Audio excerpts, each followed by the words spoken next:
नमस्कार साथियों, मैं Lokesh Sehrawat Lord Krishna coaching centre के यूट्यूब चैनल पर आपका स्वागत करता हूं। साथियों, आज का हमारा टॉपिक है जलमंडल। जलमंडल किसे कहते हैं? देखो, पृथ्वी की जो भौगोलिक अवस्था है, जो ऊपर वाली परत है, ठीक है, भूपर पट्टी है जो ऊपर से दिखने में, ये दो प्रकार की है। या तो सतलीय भाग है या जलीय भाग है। ठीक है, सतलीय भाग है जो वो तो है महाद्वीपों के रूप में, और जो जलीय भाग है वो है महासागरों के रूप में। ठीक है, जलीय भाग का बड़ा भाग है वो महासागर, और सतलीय भाग का बड़ा भाग है जो महाद्वीप। ठीक है, ये अगर मैं यहां पर देखें तो पृथ्वी पर 7 बड़े महाद्वीप हैं। अब महाद्वीपों से अलग द्वीप भी है, द्वीप अलग चीज है, महाद्वीप अलग है, सागर अलग है, महासागर अलग है। ठीक है, अब इनमें थोड़ा थोड़ा सा अंतर। पहले मैं आपको द्वीपों के बारे में बताऊं। 7 द्वीप हैं, मतलब जो जमीन है, ठीक है, धरती है, वो 7 भागों में तो इस जमीन के भाग हैं, और 4 भागों में जलीय भाग हैं, अलग अलग जो बांट रखे हैं। ठीक है, 7 भाग कौन कौन से?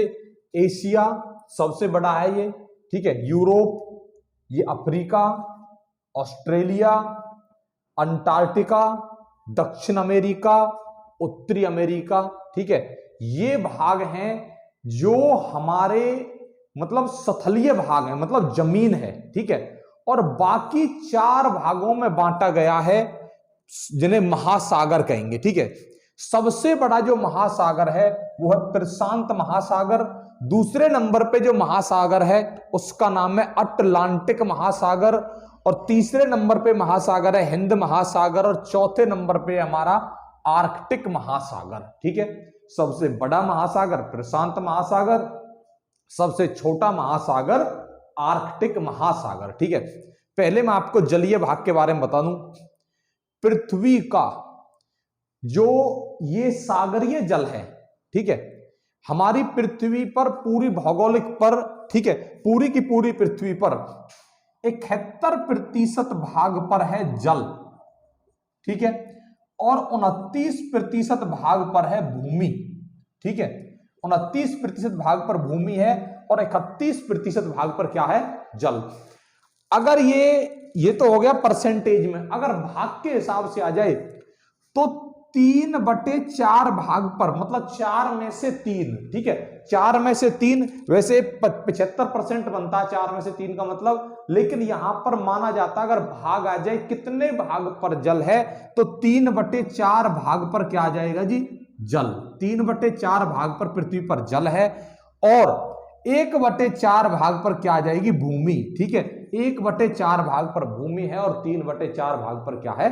जल। ठीक है, अब इसमें भी, इन 3/4 में भी जो हमारी विषुवत रेखा है, ठीक है, विषुवत रेखा है, विषुवत रेखा के बारे में मैंने आपको बताया था कि जो बीचों बीच से जाती है, ठीक है, विषुवत रेखा, ये यहां पर मैंने विषुवत रेखा को बना रखा है। ठीक है, एक चीज थोड़ा सा ध्यान समझना, पृथ्वी गोल है और उस गोल का ऊपर वाला पृष्ठ खोल के बता रखा है मैंने। ठीक है, जो चीज यहां पर है, ये चीज और ये पीछे वाली चीज, ये दोनों पीछे जाकर मिल जाएंगी। यहां पर ये प्रशांत महासागर है, इधर भी ये प्रशांत ही महासागर है, मतलब ये दोनों चीजें पीछे जाके मिली हुई हैं।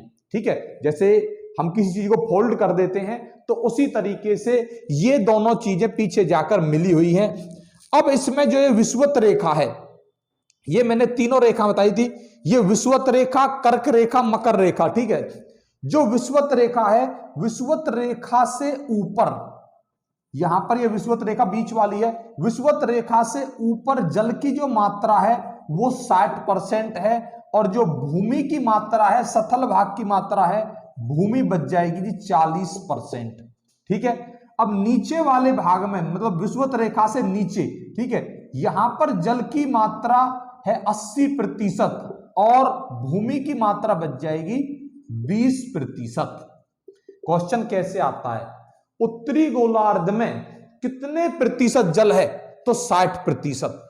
दक्षिणी गोलार्ध में कितने प्रतिशत जल है? 80%। उत्तरी गोलार्ध में भूमि कितनी है? 40%। दक्षिणी गोलार्ध में भूमि कितनी है? 20%। प्रतिशत। इस तरीके से ये क्वेश्चन पूछे जाते हैं। ठीक है, अब मैं आपको बताऊं, चलो इसे रहने दे। जो हमारी पृथ्वी पर, संपूर्ण पृथ्वी पर 71% जल है, इस 71% जल में से, मतलब अगर इसे हम 100% माने, इस 71% को 100% माने, तो जितना भी जल है उसका 97% भाग, 97%, उसका 97% भाग कैसा है? खारा जल है, लवणीय जल है। ठीक है, जिसके अंदर लवणता है, खारा जल है, 97% जल है जी खारा। ठीक है, और अगर आ जाए मीठा जल या स्वच्छ जल या पीने योग्य जल, केवल 2.5%, केवल 2.5% जल ही मीठा जल है या स्वच्छ जल है या पीने योग्य जल है। हमारी पृथ्वी पर कितना जल पीने योग्य है? 2.5%, 2.5%। और इस 2.5 में भी जो अधिकांश भाग है पीने योग्य जल का, वो भाग है बर्फ के रूप में। ठीक है, अगर क्वेश्चन आए कि भाई पीने योग्य जल का सबसे बड़ा भाग किस रूप में है, तो बर्फ के रूप में है। देखो, जो ये सागर महासागर है ना, इनमें पानी सभी की सभी जगह खारा है। ये मीठा जल है कहां पर? नदियों में, नालों में, बर्फ के रूप में। ठीक है, ये सथल भाग के बीचों बीच में, जैसे कोई नदी जा रही है, कोई नाला है, किसी पर्वत से कोई झरना है, ठीक है, और बर्फ है, उनमें मीठा जल पाया जाता है। इससे अलावा अधिकांश जल जो पाया जाता है वो खारा जल पाया जाता है, मीठा जल नहीं पाया जाता। ठीक है, अब मैं आपको यहां से बताऊंगा, आपने सुना होगा महासागर, महासागर, सागर, ठीक है, और खाड़ी, इन शब्द के बारे में बताऊंगा। ठीक है, महासागर, ये महासागर है, जैसे प्रशांत महासागर है, अटलांटिक महासागर है, हिंद महासागर है, और आर्कटिक महासागर है। ठीक है, इसके अलावा जो सागर होते हैं, सागर में क्या होता है? दो तरफ जमीन है, ये अरब सागर है, दो तरफ जमीन है। ठीक है, मतलब इधर भी जमीन है, इधर भी सतल भाग है, इधर भी सतल भाग है, और ये बीच में भाग चला जाता है, इसे कहते हैं सागर। ठीक है, जिसे भारत के दक्षिण पश्चिम में यहां पर सागर है, सागर का नाम क्या है? अरब सागर। ठीक है, एक शब्द सुना होगा आपने, खाड़ी। खाड़ी क्या होता है?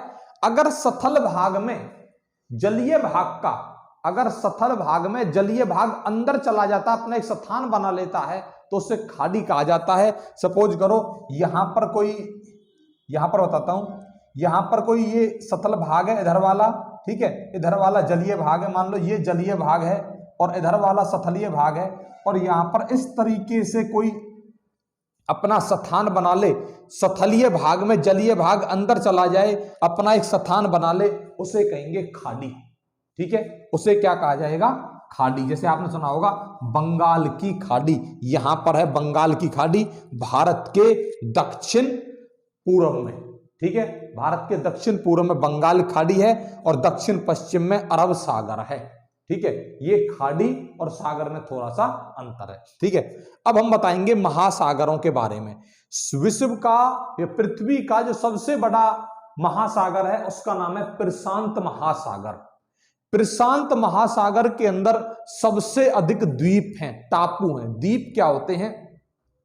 जो जलीय भाग में बीच में थोड़े से सतहीय भाग का ऊपर आना, वो कहलाता है द्वीप। महाद्वीप बड़ा भाग है और द्वीप उसका छोटा भाग है। ठीक है, तो इस प्रशांत महासागर में विश्व के अंदर सबसे अधिक द्वीप पाए जाते हैं, प्रशांत महासागर में। ठीक है, आपने अग्निवलय के बारे में मैंने आपको बताया था, जब ज्वालामुखियों के बारे में बताया था तब। ठीक है, जो अग्निवलय पाए जाते हैं वो इस भाग में पाए जाते हैं, प्रशांत महासागर के। ठीक है, प्रशांत महासागर के एशियाई वाले भाग में अग्निवलय पाए जाते हैं। अगर क्वेश्चन आ जाए प्रशांत महासागर किस किस महाद्वीप से जुड़ा हुआ है, तो प्रशांत महासागर एशिया महाद्वीप से जुड़ा हुआ है, और ये पीछे आकर इस हिस्से में भी प्रशांत महासागर रहेगा। उत्तरी अमेरिका और दक्षिणी अमेरिका महाद्वीप से भी प्रशांत महासागर जुड़ा हुआ है। प्रशांत महासागर 3 महाद्वीपों से जुड़ा हुआ है, उत्तरी एशिया, उत्तरी अमेरिका और दक्षिणी अमेरिका, इन तीनों से प्रशांत महासागर जुड़ा हुआ है। ठीक है, इसके बाद सबसे अधिक क्षेत्रफल में जो महासागर है वो कौन सा? प्रशांत महासागर।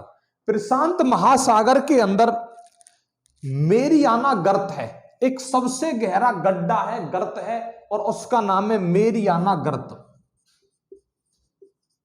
मेरियाना गर्त, मेरियाना गर्त गड्ढा है। गर्त क्या होता है? समुद्री भाग में गहरा हिस्सा, एक गहराई, एक गड्ढा, ठीक है, उसे गर्त कहा जाता है। मेरियाना गर्त प्रशांत महासागर के अंदर है और यह विश्व का सबसे गहरा गर्त है। यह विश्व का सबसे गहरा गड्ढा है, सबसे गहरा गर्त है। ठीक है, इसकी जो गहराई है वो 11,022 मीटर है। 11,022 मीटर। विश्व का सबसे गहरा गर्त कौन सा है? मेरियाना गर्त। मेरियाना गर्त की गहराई कितनी है? 11,022 मीटर।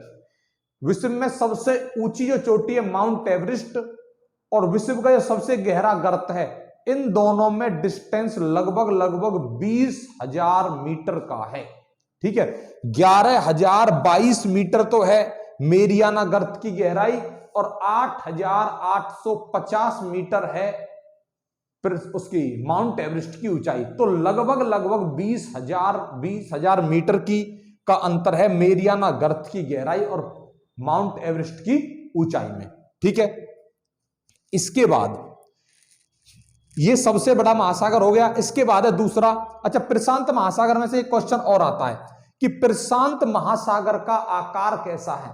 प्रशांत महासागर का आकार है जी त्रिभुजाकार। जैसे मैं आपको यहां पर बता दूं, एक इस तरीके से यहां पर त्रिभुज टाइप में जगह बच जाती है प्रशांत महासागर में। ठीक है, इधर भी प्रशांत महासागर, यहां पर भी ये एक त्रिभुज टाइप में ही जगह बच जाती है, ट्रायंगल। जब ये दोनों त्रिभुजें पीछे से ऐसे आकर मिल जाएंगी तो ये एक पूरा इस तरीके से त्रिभुज बना देंगी। ठीक है, और उसे कहेंगे ट्रायंगल है, त्रिभुजाकार।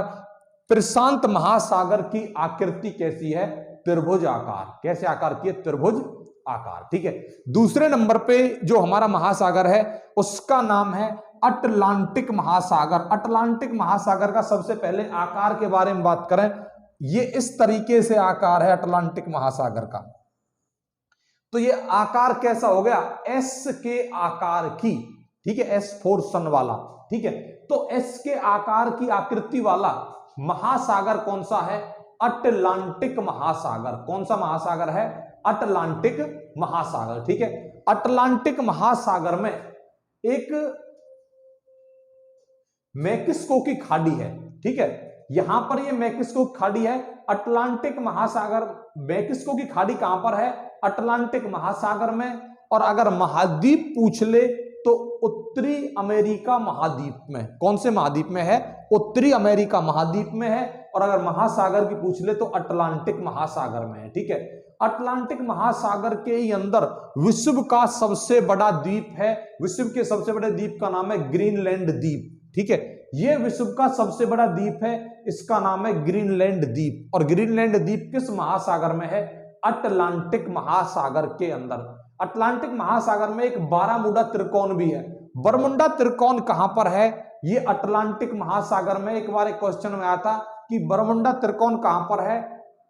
उत्तरी पश्चिमी अटलांटिक महासागर में। ठीक है, और जो अटलांटिक महासागर है ना, इसने कई बुकों में इसको दो अलग अलग भागों में बांटा दिखा रखा है, उत्तरी अटलांटिक महासागर और यहां वाले को दक्षिणी अटलांटिक महासागर। ठीक है, तो उत्तरी अटलांटिक महासागर और दक्षिणी अटलांटिक महासागर मतलब कहीं कहीं पर दो अलग अलग दिखा रखे हैं, लेकिन ये है एक ही।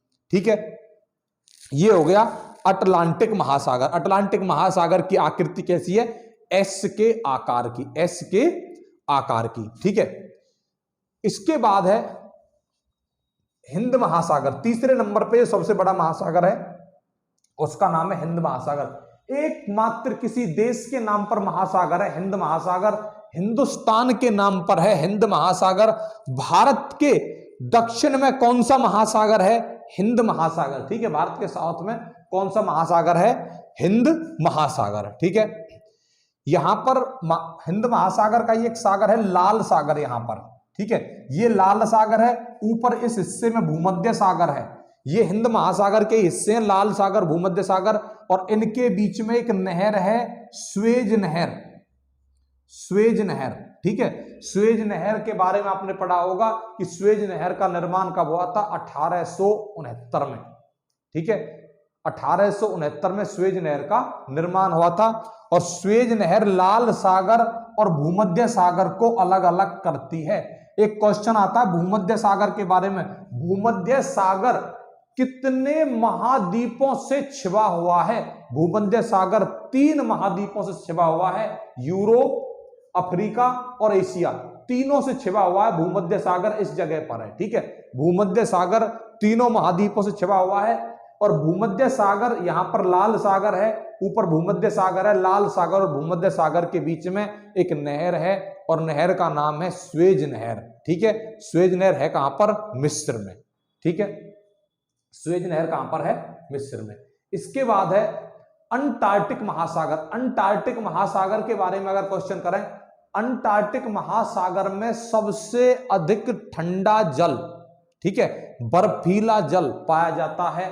सॉरी, अंटार्कटिक नहीं, आर्कटिक, आर्कटिक महासागर में, ठीक है। जब मैंने आपको कटिबंध कराए थे तो कटिबंध में बताया था कि भाई जो सबसे ऊपर, जैसे जैसे हम ध्रुवों की तरफ जाते हैं टेम्परेचर घटता चला जाता है, तो जब हम ऊपर की तरफ जाएंगे तो यहां पर ये उत्तरी ध्रुव पर पड़ेगा और दक्षिण ध्रुव पर अंटार्कटिका महाद्वीप है और उत्तरी ध्रुव पर आर्कटिक महासागर है, ठीक है। तो यहां पर बर्फीला जल पाया जाएगा, बर्फ पाई जाएगी, ठीक है। सबसे अधिक जो जल हमारा मीठा पाया जाता है वो जल बर्फ के ही रूप में पाया जाता है, ठीक है। तो आर्कटिक महासागर का पहले तो टेम्परेचर सबसे कम है, ये सबसे छोटा है, तापमान सबसे कम है। उत्तरी ध्रुव पर कौन सा महासागर है? आर्कटिक महासागर है। और इस क्षेत्र में बर्फ जमी हुई रहती है। देखो, बर्फ यहां पर भी जमी हुई रहती है और यहां पर भी जमी हुई रहती है। अगर श्वेत महाद्वीप आ जाए तो आएगा अंटार्कटिका, और श्वेत महासागर आ जाए तो आर्कटिक महासागर, ठीक है। क्योंकि ध्रुवों पर बर्फ जमी रहती है और बर्फ के कारण इन्हें श्वेत कहा जाता है, ठीक है।